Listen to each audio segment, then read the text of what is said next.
আসসালামু আলাইকুম। আজকের রেসিপি বুটের ডালের বরফি। প্রথমে 6 ঘন্টা ভিজিয়ে রাখা ডাল পানি স্বাদ মতো লবণ দিয়ে সেদ্ধ করে নিব। আমি 500 গ্রাম ডাল নিয়েছি।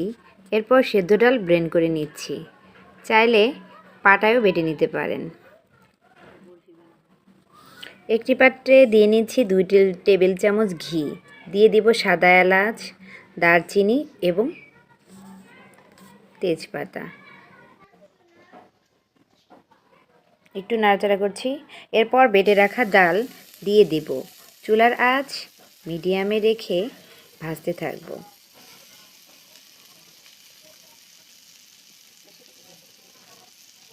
ডালটা একটু নাড়াচাড়া করে নিব।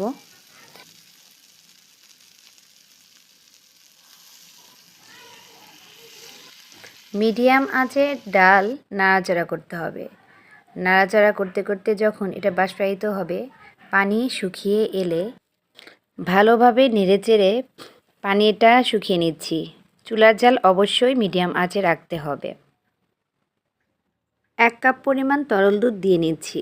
দুধটা ডালের সাথে ভালোভাবে সিদ্ধ করে নিতে হবে এবং দুধটা শুকিয়ে এলে দিয়ে দিব 1 কাপ পরিমাণ চিনি। চিনি দেওয়ার পর চিনিটা পানি ছেড়ে দেবে, কিন্তু ভয় পাওয়ার কিছু নেই। মিডিয়াম আঁচে নাড়তে থাকুন। পানি কমে এলে একটু নাড়াচাড়া করতে হবে, আর জ্বালা অবশ্যই মিডিয়াম আঁচে রাখতে হবে। নাড়াচাড়া করতে করতে দেখুন কিভাবে চিনিটা পানি ছেড়ে দিয়েছে। দেখতে কত সুন্দর লাগছে। নাড়াচাড়া করতে হবে এবার অনেকক্ষণ নাড়াচাড়া করতে হবে, হাত থামানো যাবে না।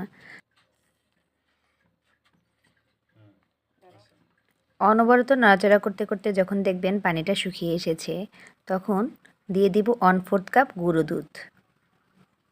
এবার ভালোভাবে মিক্সড করব। এরপর ভালো মতো আবার একটু নাড়াচাড়া করতে হবে। নাড়াচাড়া করতে করতে করতে করতে সব পানি শুকিয়ে ফেলতে হবে। দেখুন একাই উঠে এসেছে। একটা পর্যায়ে দেখবেন কিছুটা স্টিকি ভাব চলে এসেছে। এরপর আমার চামচের হাত দিয়ে আমি দেখছি, দেখুন কেমন শক্ত শক্ত একটা স্টিকি ভাব মানে উঠে আসছে উপরের দিকে। এখন নামিয়ে ফেললাম একটা বড় পাত্রে। পাত্রটিতে আগে থেকে ঘি ব্রাশ করা ছিল। ডালটা একটা চামচ দিয়ে চেপে চেপে করে একটা শেপে নিয়ে আসলাম। তারপর ডালের উপরে ঘি ব্রাশ করে দিলাম। 1 ঘন্টা ফ্রিজে রেখে ফ্রিজ থেকে বের করে